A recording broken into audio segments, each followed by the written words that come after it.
नमस्कार दोस्तों। कैसे हैं आप लोग? उम्मीद करता हूँ कि अच्छे होंगे और पढ़ाई के कार्यों में लगे होंगे। तो आज अष्टांग हृदय सूत्र स्थान का जो आपका सीरीज चल रही है, उसमें हम आज तृतीय अध्याय पर चलते हैं, जो कि है ऋतुचर्या नामक अध्याय। इसके पहले हम दिनचर्या अध्याय पढ़ लिए थे, जिसमें बताया गया था कि दिन में सुबह के सोकर उठने से लेकर रात्रि के खाने पीने तक की जितने भी चर्या होती हैं उनको बताया गया था। मैंने आपको बताया था बेटा, चर्या का मतलब होता है आहार विहार व आचरण। और यहाँ पर जो ऋतु आई, ऋतु मतलब सीजन्स। मतलब ऋतुचर्या का मतलब होता है कि रेजिम फॉर सीजन्स, मतलब सीजन वाइज, जो ऋतु के वाइज क्या आहार विहार और क्या आचरण रखना चाहिए जिससे व्यक्ति स्वस्थ बना रहे। जैसे वहां पर था दिनचर्या, तो दिन में अपनी आहार विहार व आचरण कैसे रखें कि हम स्वस्थ बने रहें। ठीक उसी प्रकार से चैप्टर है ऋतुचर्या। सूत्र स्थान का ये तृतीय अध्याय है, अष्टांग हृदय का।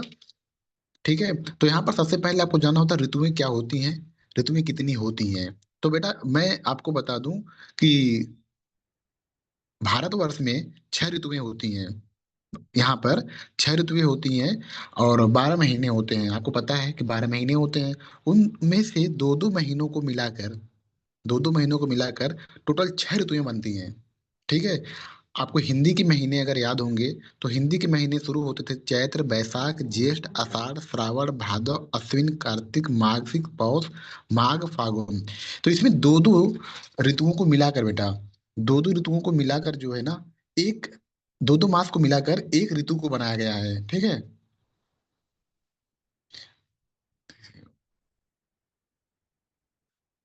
तो मैं आपको बता दूं, जैसे यहाँ पर माघ फागुन है, इन दोनों को मिलाकर शिशिर बनाया गया। चैत्र वैशाख को मिलाकर बसंत बनाया गया। ज्येष्ठ आषाढ़ को मिलाकर ग्रीष्म ऋतु बनाई गई। श्रावण और भादो को मिलाकर वर्षा ऋतु बनाई गई। अश्विन और कार्तिक को मिलाकर शरद ऋतु बनाई गई। और माघ और पौष को मिलाकर हेमंत ऋतु बनाई गई बेटा। ये 6 ऋतुएं आपको मैं उम्मीद करता हूँ कि आप याद करेंगे। शिशिर बसंत ग्रीष्म वर्षा शरद हेमंत, ये 6 ऋतुएं होती हैं। शिशिर को बोला जाता है एक्सट्रीम विंटर। बसंत होगा स्प्रिंग सीजन। ग्रीष्म होता है समर सीजन। वर्षा होता है रेनी सीजन। शरद होता है ऑटम सीजन। हेमंत होता है अर्ली विंटर सीजन। ये 6 ऋतुएं हैं, भारतवर्ष में पाई जाती हैं। दो दो महीनों को मिलाकर एक ऋतुएं मनाई जाती हैं। ये 6 ऋतुओं के नाम आप याद करिए। इनमें से जो प्रथम 3 ऋतुएं हैं, शिशिर बसंत और ग्रीष्म, जो ऋतुएं हैं, इनको कहा गया है उत्तरायण या आदान काल। उत्तरायण का मतलब क्या होता है बेटा, जो इसमें सूर्य होता है, ये सूर्य उत्तर मार्ग में चलने के कारण, जब सूर्य क्या होता है ना, उत्तर मार्ग में चलता है। इन तीनों ऋतुओं में सूर्य उत्तर मार्ग में जाता है, इसलिए उसको उत्तरायण कहा गया है। और जो नीचे की 3 ऋतुएं बची हमारे पास, उसको दक्षिणायन कहा गया है, क्योंकि सूर्य उसमें दक्षिण के मार्ग में चलता है, इसलिए उसको दक्षिणायन कहते हैं। उत्तरायण को आदान काल कहते हैं, दक्षिणायन को विसर्ग काल कहते हैं। क्या होता है आदान काल, क्या होता है विसर्ग काल, उसको हम देखेंगे।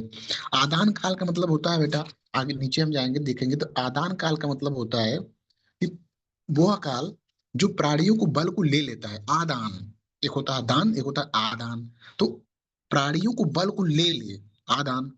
और दूसरा होता है विसर्ग काल, वो प्राणियों को बल देने वाला होता है। अभी इसके बारे में मैं डिटेल में आपको बताऊंगा। ये जो आपके सामने ये बना हुआ है टेबल टाइप का, इसमें सब समझ में आ जाएगा, आपको सारी चीजें बता दी जाएंगी।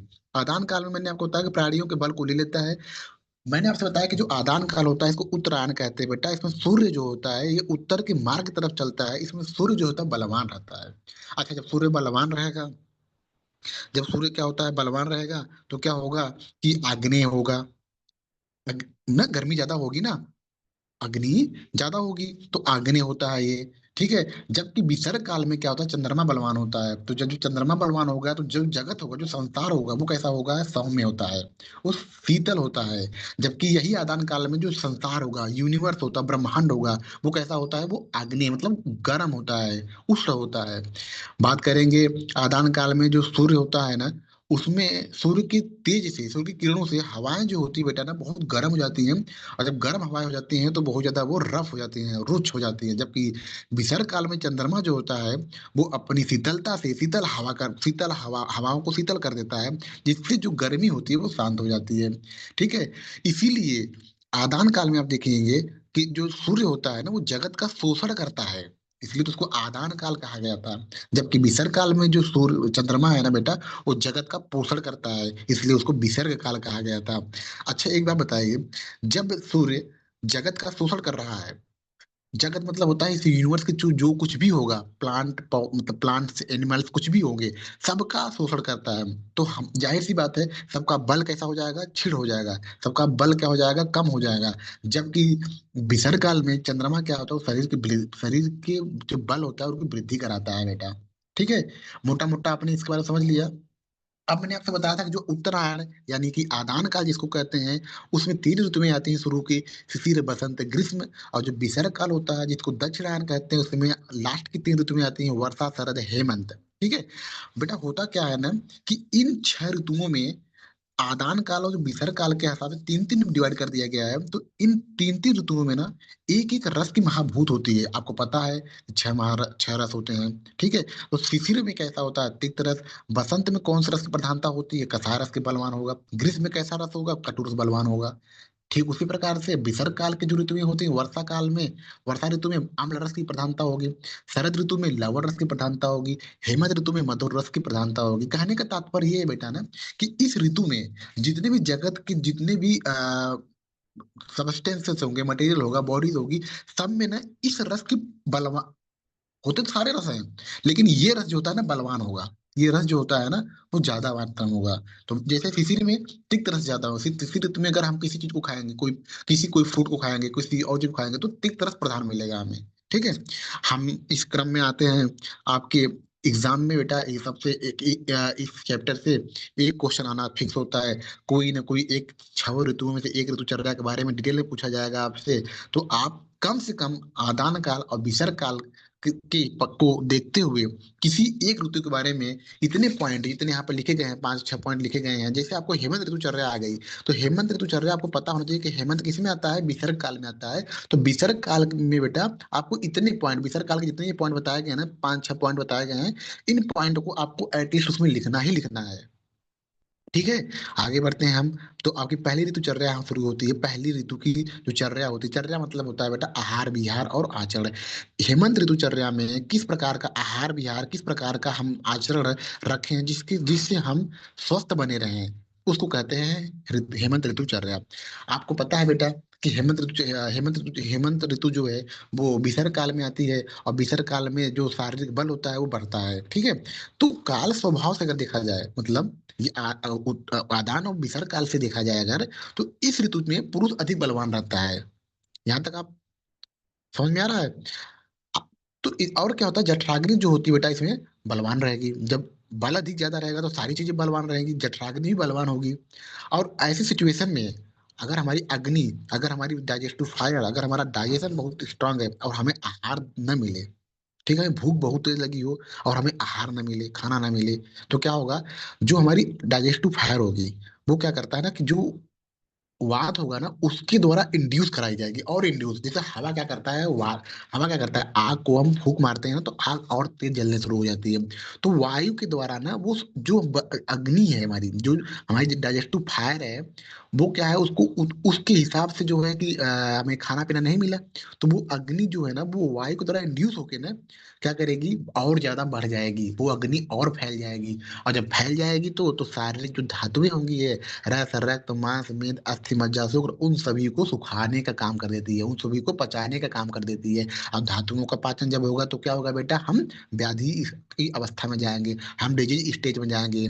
ठीक है, अब तीसरी पॉइंट ये कह रहा है कि वायु जो होती है उसमें बढ़ी रहती है, आपको भी पता है हमें भी पता है। ठीक है, वायु बढ़ी रहती है। तो इसमें क्या करते हैं हम बेटा, वातनाशक आहार विहार, बस यही चल रहा है, यही पकड़ना होता है आपको, इसमें आपको यही पकड़ना होता है। देखना होता है कि कौन सा दोष बढ़ा हुआ है, बस उसके अपोजिट आहार विहार आपको करवाना होता है स्वस्थ रहने के लिए। ठीक है, तो इसमें हमने देखा कि वायु बढ़ी रहती है, तो हमने आहार विहार कैसा रखा, यहाँ लिखा है वातनाशक आहार विहार। क्या लिखा है बेटा, वातनाशक आहार विहार लिखा है ना यहाँ पर, वातनाशक आहार विहार का सेवन करते हैं। नेक्स्ट हम आते हैं बेटा, इसमें प्रातः काल के कर्तव्य। इस ऋतु में प्रातः काल में क्या करेंगे, क्योंकि हम जानते हैं ये शरद वाली ऋतु है, सॉरी, ये जो है शीत काल वाली ऋतु है जहाँ पर ठंडी ज्यादा पड़ती है ना। तो इसमें क्या होता है, ठंडियों की रात कैसी होती है, लंबी होती है। ठंडियों की रातें कैसी होती है बेटा, रातें इसमें क्या होती है, लंबी होती हैं। जब रातें लंबी होंगी तो सुबह जब सो के उठोगे आप तो आपको भूख आपकी बढ़ जाएगी, भूख लगी रहती है बहुत देर। ऐसी स्थिति में क्या करना चाहता है बेटा, हमने आपसे पहले बता दिया है यहाँ पर कि मधुर अम्ल लवण आहार का सेवन कराइए। क्यों? क्योंकि भूख बढ़ी हुई है। तो मधुर अम्ल लवण आहार का सेवन कराने से क्या होगा, वात का शमन होगा। आपको पता होगा, मैंने आपको अध्याय नंबर 1 में बताया था कि 6 जो रस होते हैं, ये तीनों दोषों को कैसे बढ़ाते हैं, कैसे उनको कम करते हैं। तो मधुर अम्ल लवण जो है, ये आहार का सेवन करने से वात का शमन होता है। दूसरी पॉइंट बेटा, सुबह सुबह प्रातः काल में हम वात नाशक तैल का मालिश, देख रहे हो ना आप, मैंने आपसे कहा था कि यहाँ आपको पकड़ना है कि क्या बढ़ा हुआ है, वायु बढ़ी हुई है, बस जो बढ़ी हुई होगी उसी के अनुसार सारे आहार विहार होंगे आपके। जितने भी आपके कार्य में होंगे, जितने भी आपके आहार होगा, जितने प्रकार का आपका विहार होगा, सब आपको पकड़ना होता है किस ऋतु में कौन सा दोष बढ़ा हुआ है, किस दोष को प्रकोप हुआ है। ठीक है। अब बात करते हैं यहाँ पर स्नान विधि कैसे करनी होती है। तो चूंकि इस ऋतु में हमें क्या बढ़ा हुआ है, हमारे शरीर में वात बढ़ी हुई है, तो वात बढ़ा हुआ तो हम सबसे पहले क्या करेंगे, कषाय, कषाय द्रव्यों का हम अपने शरीर पर अभ्यंग कराएंगे। अभ्यंग मतलब होता है बेटा मसाज कराए, मालिश करवाएंगे। ठीक है, मालिश करवाएंगे हम। फिर अभ्यंग कराने के बाद हम स्नान करेंगे। ठीक। स्नान करने के बाद क्या होता है, उष्ण गुणों का, उष्ण गुण द्रव्यों का लेप करवाएंगे। क्या कराएंगे, उष्ण गुण द्रव्यों का लेप करवाएंगे। अच्छा, आपको अगर पता होगा, जब मैंने आपको बताया था कि आप वात पित्त का आपको गुण याद कर लीजिए बेटा, आपको अगर याद होगा तो वहां पर वात के गुण में क्या पढ़ा था अपने, रुच्छ पढ़े थे कि नहीं पढ़े थे? तत्र रुच्छो लघु शीत सूक्ष्म चलो विषद खर है, पढ़े थे ना? तो वहां पर बेटा शीत आया था, तो शीत का, ये शीत आया था ना वात का गुण में, तो वात को समन कौन करेगा, इसके अपोजिट गुण वाला करेगा ना। हम्म। जो इसका अपोजिट गुण वाला होगा वही तो इसको करेगा ना। जब वात का गुण शीत है, वात बढ़ा हुआ है, इस ऋतु में वात बढ़ा हुआ है, तो हम इसको शांत करने के लिए क्या देंगे, हम उष्ण गुण वाले द्रव्यों का सेवन करवाएंगे। ठीक है। बात करते हैं कि अब आहार कैसा करेंगे इस ऋतु में। तो इस ऋतु में आहार कैसे करेंगे, जो जितने भी मैंने आपको पहले बता दिया था कि इसमें वात बढ़ा हुआ है, तो जो भी आहार करवाएंगे वो वात सामक आहार होना चाहिए। वात को समन करने वाले आपको मैंने क्या बताया था कि वात को एक तो बताया था मैंने मधुर अम्ल लवण, ये वात को समन करने होते हैं। दूसरा क्या होते हैं कि जो स्निग्ध आहार होते हैं, स्निग्ध आहार, वात का गुण कैसा होता है, रुच, वात का गुण कैसा होता है, रुच होता है ना। रुच होता है ड्राई, तो इसको इसको कौन कौन खत्म करेगा बेटा, इसको खत्म करता है स्निग्ध, चिकना, चिकना वाला जो होगा इसको खत्म करेगा। तो यहाँ पर जो भी आहार में देंगे, चिकन नहीं देंगे, घी, तेल, भुना गया मांस रस या वसा, तेल का सेवन कराएंगे। ठीक है। गुड़ से बने पदार्थ देंगे हम। गुड़ से बने पदार्थ में क्या होता है, मधुर मधुर रस। ये मधुर रस क्या करेगा, वात का शमन कराएगा। फिर यहाँ बताएगा सामान्य मध्य दे सकते हो आप, दूध से निर्मित पदार्थ दो, दूध, घी, रबड़ी, ये सब चीजें पी खिलाओ। बात करेंगे बिहार की, तो आपको पता है कि ये कैसी ऋतु है, ये शरद की, ये शीतकाल ऋतु है, ये शीत पड़ती है इस समय में, तो हम ऊनी कपड़े का प्रयोग करवाएंगे। फिर से मैं आपका एक बार रिवीजन करवा दे रहा हूँ। ऊपर से बताया कि काल स्वभाव का जो पुरुष होता है इसमें बहुत ज्यादा बलवान होता है। जब पुरुष बलवान है तो उसकी अग्नि भी बलवान होगी। अगर उसकी अग्नि के अनुसार उसको आहार नहीं मिलता है तो जो अग्नि होगी वो वात के द्वारा इंड्यूस कराई जाएगी, वो और फैलाई जाएगी। जब अग्नि और ज्यादा बढ़ेगी और ज्यादा फैलेगी तो सारी धातुओं को पचाएगी। और आपको पता होना चाहिए, जब भी सारी धातुओं का पाचन, सारी धातुओं का शोषण होगा है, तुरंत जो होता है बेटा उस समय क्या होता है, आप व्याधि की अवस्था में जाओगे, आपको कोई ना कोई डिजीज होगी ही होगी।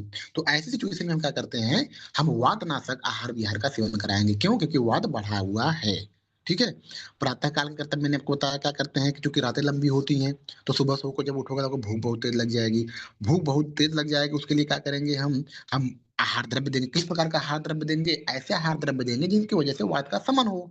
तो मधुर अम्लवण वाले दे देंगे। ठीक है। वातनाशक तेल की मालिश करवा देंगे। स्नान विधि ऐसे ही ठीक ऐसी है। आहार मैंने बताया कैसे देखना है आपको। तो इस ऋतु में आहार कैसा देना होता है कि जो वात का शमन करने वाले होते हैं। वात का शमन करने वाले कौन कौन से होते थे, वो हमने आपको वो रस बताए थे। ठीक है। और मैंने आपको जो वात के गुण होते हैं ना बेटा, तंत्र रुक्षो लघु शीत है, सूक्ष्म चलो विशुद्ध खरा है, उस गुण के अपोजिट गुण वाले जितने भी द्रव्य होंगे उन सबका आप सेवन कराइए। मैंने आपसे इसीलिए पहली क्लास में बताया था कि आप लोग वात पित्त का आपके गुण याद रखिए। ठीक है। बात करेंगे शीतना, इस चूंकि इस ऋतु में शीतनाशक उपाय, सर्दी बहुत पड़ती है तो शीतनाशक उपाय क्या बताया गया आचार्यों ने, उन्होंने कहा है स्थूल व पुष्ट, मतलब हेल्दी, एक स्थूल व पुष्ट स्तन तथा श्रोणि वाली यौवन नारी होनी चाहिए। मतलब ऐसा इन्होंने बताया है कि इस प्रकार की जो नारी होगी ना, तो वो क्या करती है ना, आपके शीत का शमन कर देगी। आपको जो सर्दी शीत लग रही है ना, उसको शमन करेगी, वो गर्मी देगी आपको। निवास कैसे करना है, किस प्रकार के घर में उसमें रहता है, क्योंकि ठंडी बहुत पड़ रही है, तो घर में तपाए हुए घर में रहो, हीटर वगैरह का इस्तेमाल करते हैं हम लोग ना। जलते हुए अंगारों के पास रहे, ग्रामीण क्षेत्रों में जहां पर लाइटें कम रहती है वहां पर अंगारों का प्रयोग करते हैं। तो ये रहा बेटा आपका हेमंत ऋतुचर्या। ठीक है। नेक्स्ट ऋतु डिट्टो उसी की जैसी है, हेमंत जैसी है। थोड़ा सा अंतर क्या होता है कि इस ऋतु में, शिशिर में क्या होता है, सर्दी ज्यादा पड़ती है, हेमंत से ज्यादा सर्दी पड़ती है शिशिर में। तो आपको यहाँ पर जो पॉइंट लिखा गया है कि हेमंत ऋतु में बताया कि सभी विधियों का सेवन इसमें करना चाहिए। जिस प्रकार का हेमंत ऋतु में आहार विहार बताया गया था, ठीक उसी प्रकार का आहार विहार, शयन और निवास सब इसी प्रकार का करना है यहाँ, उसी प्रकार का यहाँ करना है। सिर्फ इसमें एक चीज की होती है कि हेमंत में बेटा जो होती है ना, शिशिर की, सॉरी, शिशिर में हेमंत की अपेक्षा शीत अधिक पड़ती है। ठीक है। ठंडी अधिक पड़ती है। क्योंकि यहाँ पर देखिए, आदान काल शुरू हो जाता है। आपको पता है आदान काल कहाँ शुरू होता है? शिशिर बसंत ग्रीष्म, तो शिशिर ऋतु से ही तो आदान काल शुरू हो रहा है। और आदान काल में क्या होता था कि सूर्य जो होता था बेटा, वो उत्तरायण में चलता था, और अपनी गर्मी से क्या करता था, सारी एनर्जी, सारे चीजों का शोषण करता था, सारी चीजों का क्या करता था, शोषण करता था। तो जो शोषण करेगा किसी चीज का, आपके अंदर से हम कह रहे हैं कि स्नेहांश निकाल दें, आपके अंदर के मॉइस्चर जो होता है, मॉइस्चर होता है, उसको निकाल दें। तो आपकी बॉडी क्या ड्राई हो जाएगी बेटा, कैसे हो जाएगी? ड्राई। तो इस ऋतु में क्या होता है, रुक्षता बढ़ी हुई मिलेगी, आपकी बॉडी में ड्राइनेस ज्यादा बढ़ी हुई मिलेगी। ठीक है। ये रहा आपका फिर ऋतु चल रहा। नेक्स्ट पर आते हैं बेटा बसंत ऋतु चल रहा। ठीक है। अब क्योंकि शिशिर ऋतु में हमने देखा था कि शीत बढ़ गया था ना, हेमंत में कम था, शिशिर में हम जब आए तो वहां पर देखा हमने शीत और बढ़ गया। मैंने बताया था कि हेमंत और शिशिर में क्या अंतर है, यही तो अंतर था कि शीत ऋतु में जो, अरे, शिशिर में सर्दी और पड़ जाती है, शीत बढ़ जाता है। तो जब बेटा शीत बढ़ता है ना, शीत जब बढ़ेगा मतलब जब ठंडी बढ़ेगी, तो कफ दोष का संचय होता है। अगर आपको याद होगा तो कपदोष का गुण अगर आपको याद होगा ना, तो स्निग्धम शीतो गुरुर मंद सलक्षण मृदु स्थिर है, तो वहां पर भी शीत आया था बेटा इसके गुण में। और जब शीत, बाहर का माहौल शीत है और इसका गुण भी शीत है, तो आपके शरीर में कौन सा दोष बढ़ेगा? शीत जो गुण होगा वो बढ़ेगा। और शीत किसका गुण होता था? वो कफ का गुण होता था। किसका गुण होता था? कफ का। तो कफ को बढ़ाएगा। बात समझ रहे हो मेरी? तो शिशिर ऋतु में कौन सा दोष बढ़ा हुआ रहेगा? कफ दोष का संचय हो रहा होता है उस समय। कफ दोष का मतलब कफ दोष प्रकोप नहीं हुआ है, अभी वो कफ दोष संचय हो रहा है। संचय और प्रकोप में क्या अंतर होता है, मैं आपको बता दे रहा हूँ। संचय का मतलब होता है बेटा कि जिस चीज का जो स्थान है, उस जगह पर उस चीज की वृद्धि होना संचय कहलाता है, अपने स्थान पर। ठीक है। उसको संचय। प्रकोप क्या होता है ना, कि अपने स्थान से निकल कर अन्य के स्थान पर जाना, उसको प्रकोप कहते हैं। ठीक है। अभी मैं आपको बता दूं, जैसे कि मान लीजिए कि मैं अपने घर में रह रहा हूँ, तो मैं अपने घर में लोगों को बुला के रख रहा हूँ, तो वो संचय कर रहा हूँ मैं लोगों का। ठीक है। लेकिन मैं अपने घर में लोगों को, घर से लोगों को दूसरों घर में भेजना शुरू कर दिया मैंने, तो प्रकोप होता है वो। ठीक है। सिंपल सी लैंग्वेज में समझिए आप। तो बसंत ऋतु में क्या होता है बेटा, कि सूर्य की ताप से, सूर्य की ताप से जो कप का संचय हुआ था, कहाँ पर, शिशिर ऋतु में हुआ था, वो कब पिघलने लगेगा। क्योंकि कब कैसा होता है आपको पता है। ठीक है। म्यूकस देखे हो ना बेटा, ध्यान, म्यूकस देखे हो? हाँ, कब पिघल, सूर्य की ताप से कब पिघलने लगेगा, और जो कब पिघलने लगेगा ना, कॉन्सेप्ट समझिएगा बेटा यहाँ पर। देखिए यहाँ पर ऐसा कुछ भी नहीं है जो आपको लगता है कि नहीं, यहाँ पर कोई लॉजिक नहीं है, कोई कॉन्सेप्ट नहीं है। ठीक है। हर चीज एक दूसरे से इंटरकनेक्टेड है। जब कब पिघलने लगता है ना, जब कब पिघल जाएगा ना, तो पाचक अग्नि जो होती है, जो हमारी डाइजेस्टिव फायर होती है ना, वो क्या हो जाएगी, मंद हो जाएगी, मतलब वो वीक हो जाएगी। क्यों वीक हो जाएगी, एक बात बताइए मेरे से। जो स्टमक होता है ना हमारा, स्टमक, स्टमक में हमारी जो डाइजेस्टिव फायर, पाचक अग्नि वहां होती है। ठीक है। जब स्टमक में कफ बहुत ज्यादा बढ़ जाए, म्यूकस बहुत ज्यादा बढ़ जाए, तो जो बताओ उसमें से एसिड निकलता है, हाइड्रोक्लोरिक एसिड जो निकलता है उसमें से, एक गैस्ट्रिक एसिड, क्या वो निकल पाएगा? क्या वो जब आप बताओ उसकी जो कोटिंग, उसकी जो वाल होती है ना, कौन, म्यूकस लेयर, तो जो इसकी होती है म्यूकोसा, इसमें अगर मान लीजिए कोटिंग हो गई किसी चीज की, कफ पिघल के कफ जाकर चिपक गया यहाँ पर, तो इसकी एसिड अंदर नहीं आ पाएगा, ल्यूमेन में, कैविटी में नहीं आ पाएगा। तो पाचक अग्नि क्या हो जाएगी, मंद हो जाएगी। और याद रखना, आप इस चीज को हमेशा याद रखना कि जब जब पाचक अग्नि मंद होती है ना, वो बहुत प्रकार की बीमारियां उत्पन्न करती है बेटा, याद रखना, सर्वे रोगा मंद अग्नि। सभी प्रकार के जो रोग होते हैं आयुर्वेद में बताया गया, वो मंद अग्नि की वजह से होते हैं। और यहाँ पर पाचक अग्नि जो होती है मंद हो रही है, क्यों हो रही है, क्योंकि कब पिघल रहा है, कब क्यों पिघल रहा है, क्योंकि जो शिशिर ऋतु में कब का संचय हुआ था, वो इस ऋतु में सूर्य के ताप से क्या हो रहा है, वो पिघल रहा है। तो कफ दोष यहाँ पर जो होता है बेटा, कफ बढ़ रहा है। हम क्या चाहेंगे, ये जो कफ बढ़ रहा है, इसको हम क्या चाहेंगे, हम चाहेंगे कफ सही से निकल जाए। कफ को निकालने के लिए मैंने आपको क्या बताया था, पहले अध्याय में बताया था कि आपको निकालने के लिए बमन करवा दो। क्या करा दो, बमन करा दो। और मैंने आपको कुछ बताया था, कुछ द्रव्यों को सेवन से कराते थे कफ, जिससे कफ का समन होता था। पता है आपको, कफ शामक द्रव्य मतलब घृत था कि मधु था, क्या था, देखना। तीसरा है बेटा, लघु और रुक्ष भोजन का सेवन कराइए।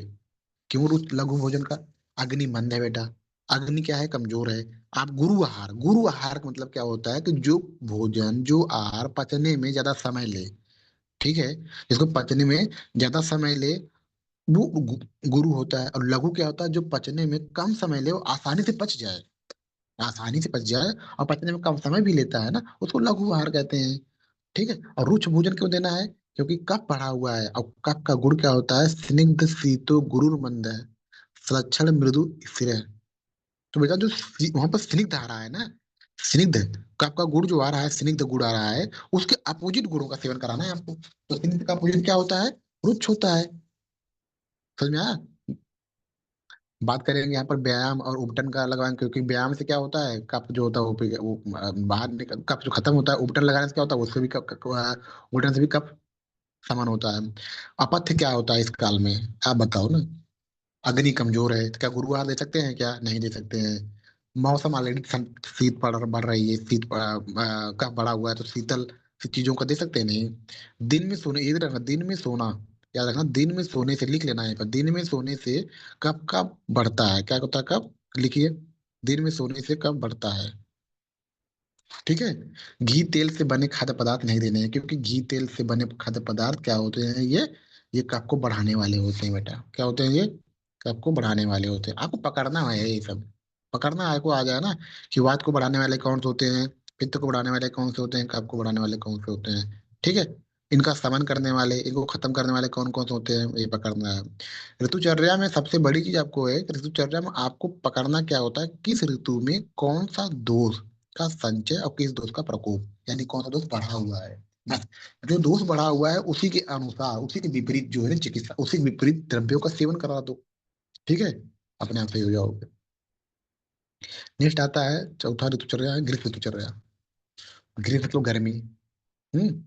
गर्मी में क्या होता है कि सूर्य जो होता है ना बेटा, तेज किरणों से संसार के जो जली तत्व होते हैं ना, जो जली होते हैं, इतनी तेज गर्मी पड़ती है, इतना ज्यादा गर्मी पड़ता है ना, कि जो जली तत्व होता है वो सूख जाएगा। अब वात पित्त कफ में जली कौन होता है, कफ होता है। तो कफ का क्षय हो जाएगा, याद रखना, वात पित्त कफ में जलियांश, जली कौन होता है, कफ होता है ना, म्यूकस होता है ना, उसमें जल होता है। वात में कौन सी जल होता है, नहीं होता है। तो जो जलियांश, जो जली तत्व होता है ना, गर्मियों में सूखने लगता है, तो कफ भी सूखने लगेगा, या कन्या कफ का क्षय होगा। अब जब जब किसी चीज का क्षय होता है, वात की वृद्धि होगी, याद रखना है, दो लिखो वहीं पर बगल में, कि जब जब आयुर्वेद में जब जब किसी चीज का क्षय होगा ना, तो वात की वृद्धि होगी। ठीक है। ऊपर भी एक जगह आया था अभी, जब वात की वृद्धि हो रही थी ऊपर। ठीक है, दिखा दूं, चलो अच्छा आगे बताता हूँ अभी। तो वायु यहाँ पर क्या बोली थी बेटा, कफ के क्षय से वायु बढ़ी हुई मिलेगी। अच्छा, अब हम पकड़ लिए, जो पकड़ना था हमें की पॉइंट, हमने पकड़ लिया कि वायु बढ़ी हुई है। अब सारे के सारे जो है आहार विहार, वात नाशक करना है, सारे जो भी आहार विहार करना है, हमने पकड़ लिया, पकड़ में आ गया कि भैया इस ऋतु में सूर्य की किरणें इतनी तेज होती है ना, कि संसार में जो जलीय तत्व होता है ना, जो इस संसार का, इस लोक का जो जलीयांश है, जो लिक्विड सब्सटेंस है ना, उन सब को ये सूर्य की गर्मी जो होती है ना, सुखा देती है, सोख लेती है, शोषण कर लेती है। ठीक है। और अपने शरीर में दोषों में देखा जाए, तो दोषों में कौन सा जलीयांश होता है, जली वाला होता है, वो कफ का होता है। मैं आपसे फिर कह रहा हूँ कि आप जाकर वात पित्त कफ के तीनों के गुण याद करिएगा पहले। जब तक आप गुण नहीं याद करोगे, ये चैप्टर आप रिलेट नहीं कर पाओगे, गुण याद करके आओ। ठीक है। कब का क्षय, तो वायु की वृद्धि। अब वायु की वृद्धि जो की पॉइंट पकड़ना होता है, मैंने आपसे पहले बताया था कि हर ऋतुचर्या में एक ही आपको पकड़नी होती है, उसको पकड़ लो, आप काम बन जाएगा आपका। ठीक है। सेवनीय पदार्थ किस द्रव्यों का सेवन कराएंगे, क्योंकि क्या होता है, कब का वायु बढ़ी हुई है, तो वायु को सेवन करने के लिए क्या होता है, मधुर अम्ल लवण वाले, तो मधुर आहार का सेवन कराते हैं। ठीक है। फिर स्निग्ध, शीतल, ये द्रव्यों का हम, क्योंकि कफ है ना, ये स्निग्ध शीतल किसके गुण होते हैं, कफ वाले के गुण होते हैं। तो कफ का क्षय हुआ है, तो कफ को हम बराबर करेंगे ना, कफ को बराबर कर देंगे। मद्य का सेवन इस ऋतु में नहीं करना है। ठीक है। भोजन कैसे करना है आपको बता दिया मैंने। आहार विहार आपको कैसा होना चाहिए मैंने बता दिया कि लघु और मधु आहार का होना चाहिए। पेय कैसा होना चाहिए वो भी शीतल होना चाहिए, स्निग्ध होना चाहिए, कोई दिक्कत नहीं। गर्मी में हम शीतल ठंडे सत्तू तू पीते हैं ना, और लस्सी वगैरह पीते हैं ना, तो कोई दिक्कत नहीं। रात्रि में दूध पान कर लेना है आपको, दूध पान।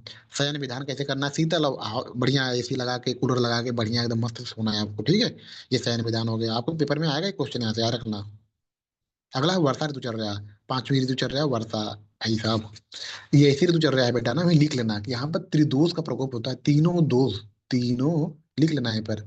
तीनों दोष का प्रकोप होता है, त्रिदोष, त्रिदोष का प्रकोप होता है। त्रिदोष का प्रकोप होता है। आदान काल की ऋतु है आपको पता है। और वर्षा ऋतु कहाँ की ऋतु है? आदान काल की ऋतु है। नहीं, ये ऋतु है बेटा, किसकी है? आदान काल की तो है ना।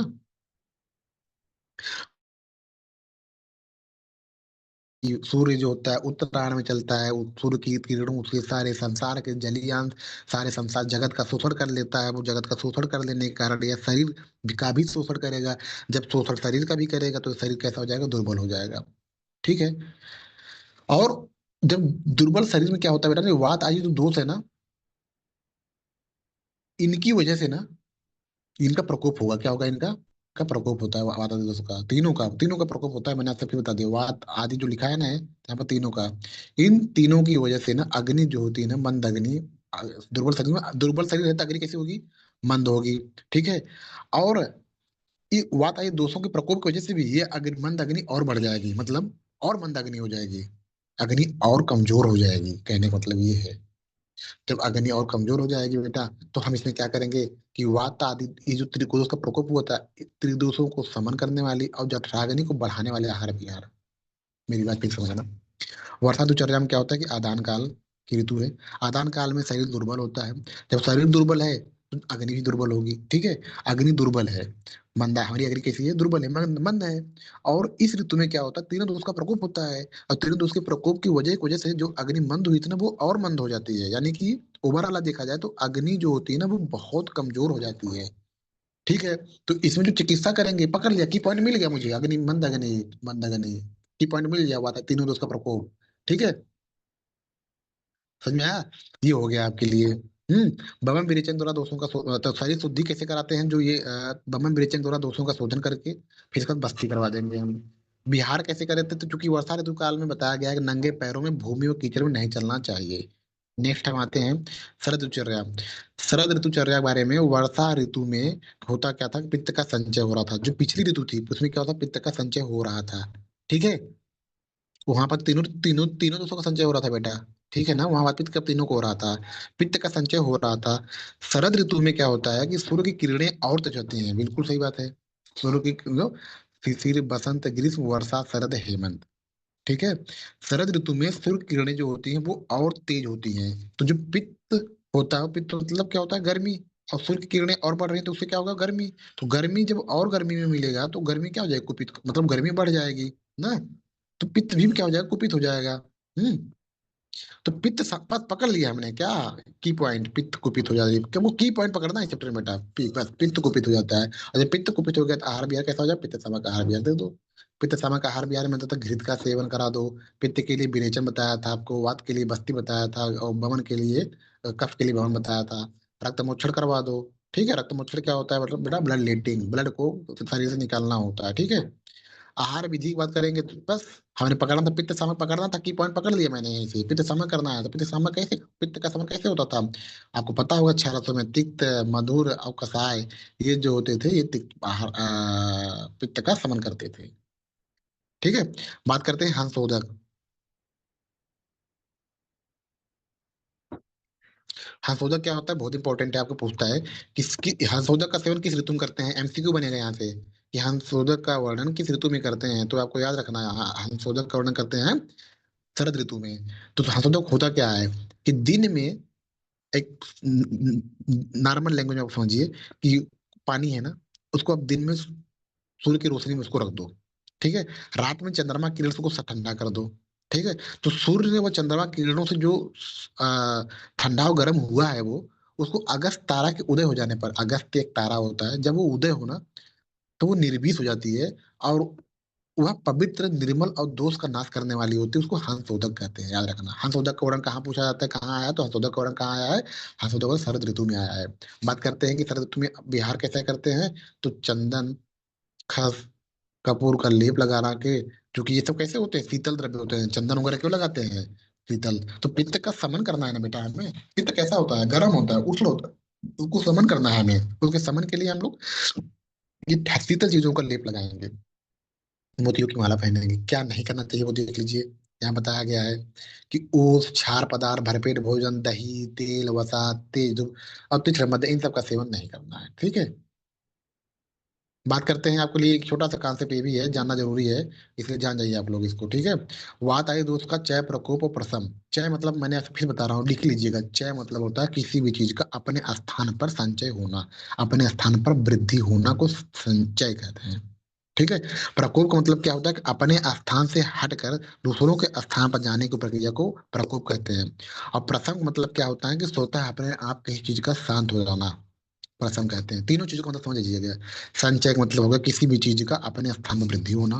प्रकोप का मतलब क्या होता है कि अपने स्थान पर बढ़कर दूसरों के स्थान पर जाना शुरू कर देना आप, ठीक है। जैसे पानी की टंकी है, वो भर रही थी, भी भर रही, वो संचय हो रहा है। जब पानी की टंकी भर गई तो पानी निकल के बाहर जाना शुरू कर दिया, वो प्रकोप हो गया, ठीक है। हम मोटर बंद कर देते हैं, पानी जाना बंद हो जाता है, उसको कहते हैं प्रशम हो गया, उसका शांत हो गया, ठीक। अब वात, पित्त, कफ का संचय, प्रकोप, प्रथम आपको एग्जाम पूछा जाता है, तो आपको जिस सीक्वेंस से आपको ऋतु याद है ना, शिशिर, बसंत, ग्रीष्म, है शिशिर, बसंत, ग्रीष्म, वर्षा, शरद, हेमंत, याद रख लीजिए, ठीक है। अब यहाँ तो उठाइए, ग्रीष्म से उठाइए, ग्रीष्म, वर्षा, शरद, इसको याद कर लीजिएगा आप लोग, ठीक है। संचय, प्रकोप, प्रथम, पहले इधर वात, पित्त, कफ लिख लीजिएगा। हाँ, अब इधर लिख लीजिएगा संचय, प्रकोप, प्रशम। संचय मतलब अपने स्थान पर दूसरों का बढ़ना। प्रकोप मतलब क्या होता है, अपने स्थान से हटकर दूसरे के स्थान पर जाने की कोशिश करना। प्रसंग मतलब क्या होता है, अपने आप दूसरों का शांत हो जाना, ठीक है। रस का सेवन बताया गया है कि सभी ऋतुओं में प्रतिदिन सभी 6 रसों का सेवन करना चाहिए। सर्व रस अभ्यास हो, जानते हो बेटा, सभी रसों का अभ्यास करना चाहिए, सभी रसों का सेवन करना चाहिए। एक शब्द आया है, ऋतु संधि आता है, ऋतु संधि। संधि मतलब होता है ज्वाइन, संधि मतलब क्या होता है, ज्वाइन। ऋतु मतलब ऋतुओं का, दो ऋतुओं का ज्वाइन। तो कैसे ज्वाइन होना है कि प्रथम ऋतु का अंतिम सप्ताह, मतलब 2 ऋतुएं हैं, ठीक है। मैंने आपसे बताया था कि 2 2 महीनों की एक ऋतु बनती है, तो 60 दिन की एक ऋतु होगी। हम्म। तो किस पहले ऋतु का अंतिम सप्ताह, अब आने वाली जो ऋतु, उसके जस्ट आने वाले, जैसे हेमंत, शिशिर है ना, शिशिर में बसंत आ रही है, तो शिशिर का अंतिम सप्ताह और बसंत का पहला सप्ताह, इन दोनों को मिलाकर कहते हैं ऋतु संधि कहते हैं, ठीक है। हो गया खत्म। आपको ये चीज थोड़ा ध्यान देना बेटा, ये वाला दोषों का चय, प्रकोप, प्रथम तालिका, मैं आपको याद करने का तरीका बता दे रहा हूँ एक बार। पहले आप वात, पित्त, कफ से लिख लीजिएगा इधर साइड, ठीक है। फिर इधर लिख दीजिएगा संचय, प्रकोप, प्रथम लिख लीजिएगा, ठीक।